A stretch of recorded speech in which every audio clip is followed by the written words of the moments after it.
পূর্বাস লাইফস্টাইলে সবাইকে স্বাগত জানাচ্ছি। আশা করি সকলে ভালো আছেন। আজকে বিশ্বকর্মা পূজা, তো আমাদের বাড়িতে হয় না বিশ্বকর্মা পূজা, কিন্তু আমাদের নার্সিংহোমে করা হয়, খুব বড় করে করা হয়। তো বাড়ি থেকেই সব ব্যবস্থা করা হয়, বাড়িতেই ভোগ রান্না করে পাঠানো হয়, সব কিছুই বাড়িতেই হয়, কিন্তু পুজোটা ওইখানে হয়। তো মা বার করে, আমরা আর করি না। আর সকালবেলাতেই মা এসে জিজ্ঞেস করছিল, তুমি কি বার করেছো? আমি না, আমি আর বার তুলিনি। বাড়িতে পুজো হলে একটা কথা ছিল যে পুজো যখন ওখানে হচ্ছে তখন আর ঝামেলা আর রাখিনি আর কি। তো এই মাত্র পুজো টুজো দিয়ে উঠলাম, আর দুই ছেলে গেছে নার্সিংহোমে অ্যাটেন্ড করতে।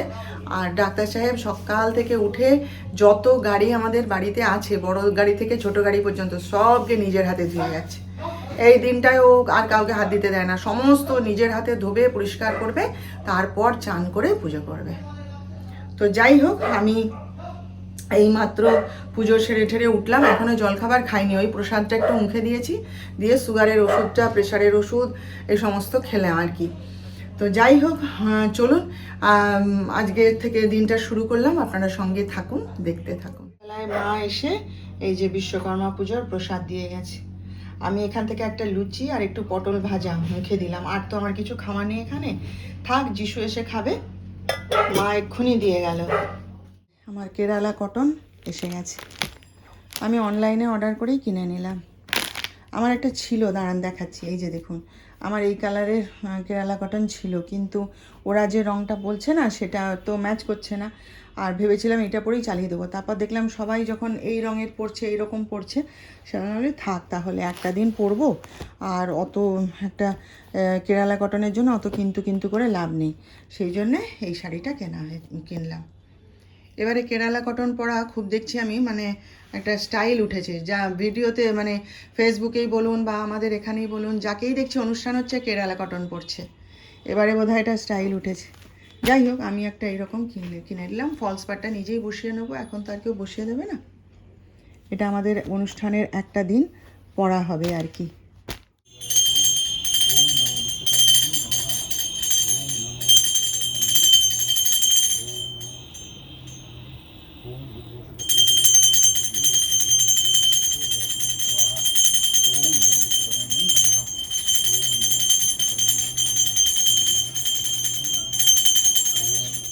এই যে দেখুন, এই একটা জুয়েলারি কিনেছি বাঁশের, এবারে খুব না উঠেছে বাঁশের, এই একটা, আর একটা এই ডিজাইনের কিনেছি, এই যে।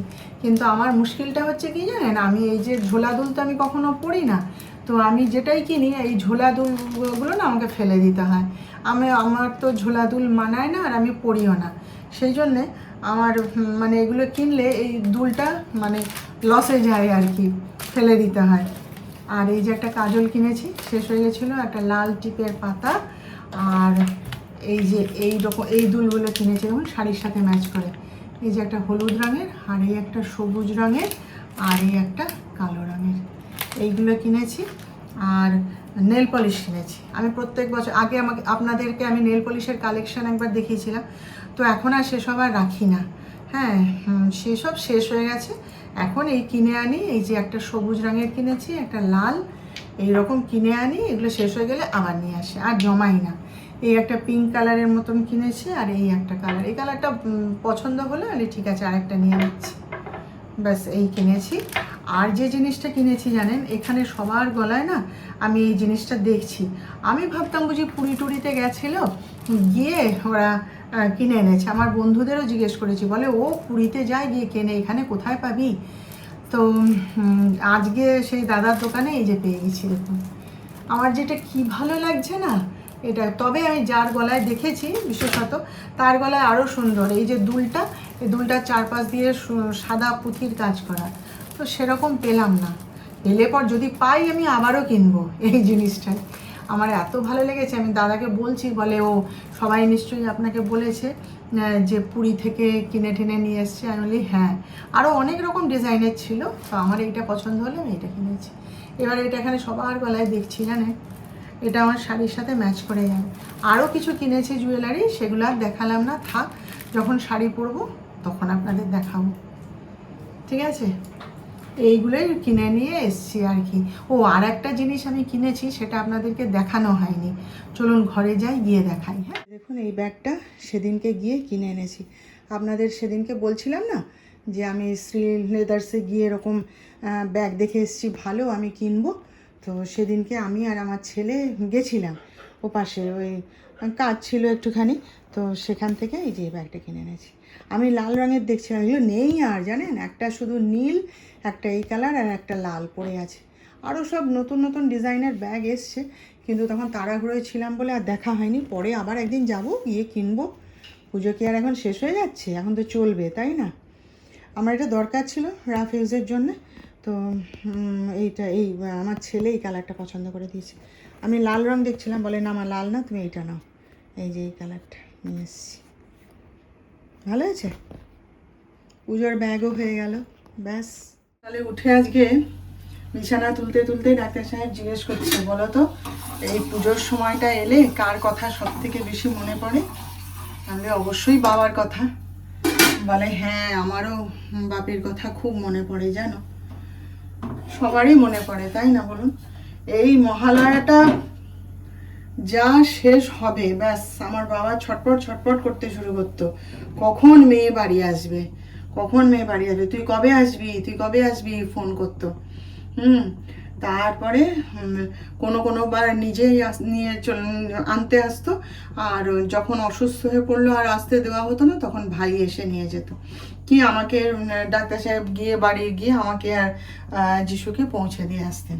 এবারে ওই দুর্গাপুজোর 4 দিন ওই বাপের বাড়িতে হইচই, তখন তো ভাইয়ের বিয়ে হয়নি, তখন গিয়ে খুব হইচই আনন্দ হুল্লোড় করতাম সারাদিন ভোর। যিশুও তখন ছোট না, যিশু হওয়ার আগেও গেছি, বাবা নিয়ে চলে যেতেন, বলতেন ধ্যাত পুজোর সময় আবার মেয়ে বাপের বাড়ি আসবে না, তাই কি হয় রে, দেখিস না মা দুর্গা বাপের বাড়ি এসছে, বলে বাবা নিয়ে যেতেন, জানেন, সে ছটপট ছটপট করতো। আর তারপরে একবারে সেই কালী পুজো, আমাদের বাড়িতে কালী পুজোর সময় মহালক্ষ্মী পুজো হয়, সেই সব শেষ করে তারপরে আসতাম।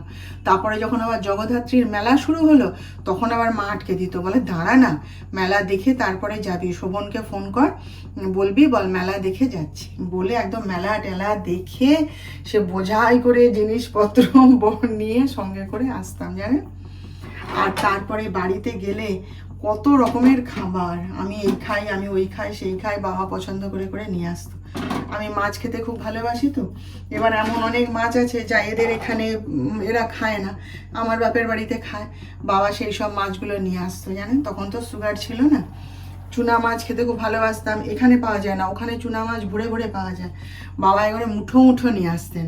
তারপরে ওগুলো কি মাছ যেন, সেই টুকুটুকু সরপুটি নাকি বলে, এরা খায় না, হ্যাঁ, আমার বাবা সব নিয়ে আসতেন, পমফ্রেট মাছ ভীষণ ভালোবাসতাম খেতে, নিয়ে এসে খাওয়া দাওয়া হতো।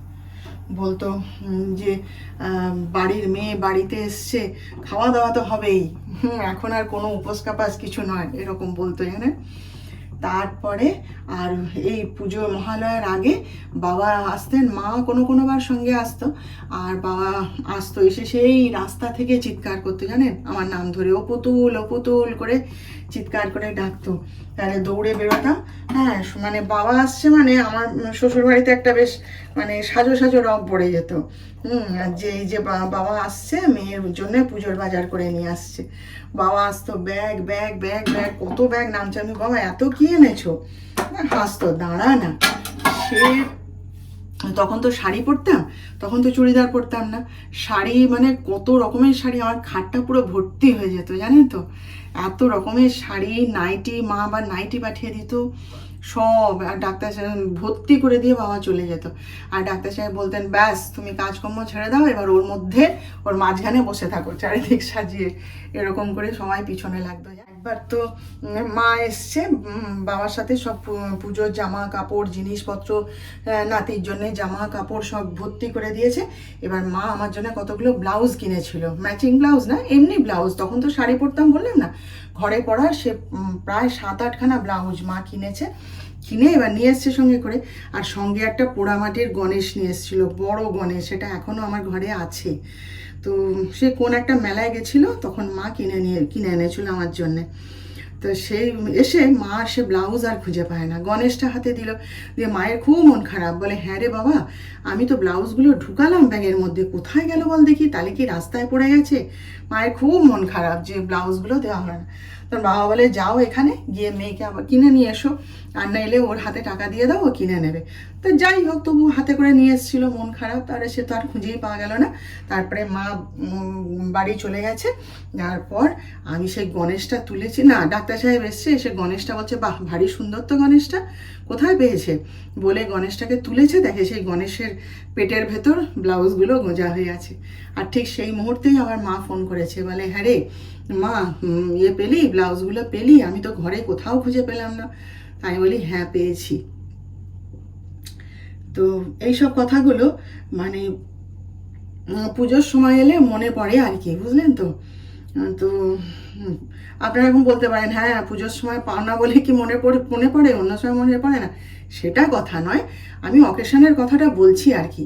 মা বাপকে কি কেউ ভুলতে পারে বলুন? বলছি আর কি যে পুজোর সময়টা এরকম হতো, বাবা এলে সে দিনগুলোকে মনে পড়ে, সেই কথাটা বলছি আর কি। তা যাই হোক, সেই সব আজকে আলোচনা করছিলাম সকালবেলায় ডাক্তার সাহেবের সাথে। একবার ভাইয়ের অপারেশন হয়েছিল, বাবা কাউকে জামা কাপড় দিতে পারেনি, আমার জন্য একটা শাড়ি লুকিয়ে নিয়ে এসেছিল জানেন, বলে এইটা তুই রেখে দে, তোর জন্য কিনেছি একটা অ্যাশ কালারের শাড়ি, কি বেনারসি জানো মনে নেই, অ্যাশ কালারের শাড়ি আর মেরুন কালারের জড়ি পাড়, খুব পরতাম শাড়িগুলো, খুব পরতাম জানেন। তারপরে তো ভাইয়ের বিয়ে হলো, ভাইয়ের বউটা এসে গেল, তখন তার সংসার, পুজোর সময় তার বাপের বাড়ির লোকজন আসে, তারা ঠাকুর দেখতে যায়, এনজয় করে, আমি আর যাইনি। তারপরে যিশুও বড় হয়ে গেল, ওর দাদাও বড় হয়ে গেল, ও এখানেই সঙ্গী সাথী খুঁজে পেয়ে গেল, পুজোর আনন্দ করতো, আর যাইনি তারপর থেকে। তো শেষ যে বছরে যাইনি বাবা বেঁচে থাকতে, সে বছরে না, তখন বাবার খুব করেছিলেন, কান্নাকাটি করেছিলেন ফোন ধরে জানেন, বলে বাড়ির মেয়ে বাড়ি আসবি না, আর আমি তোর জন্য কত রকমের তোর পছন্দের খাবার সব কিনে রাখলাম, আর তুই আসবি না, খুব কান্নাকাটি করেছিলেন সেইবার জানেন। তো সেই থেকে আর দুর্গা পুজোর সময় আর যাওয়া হয় না।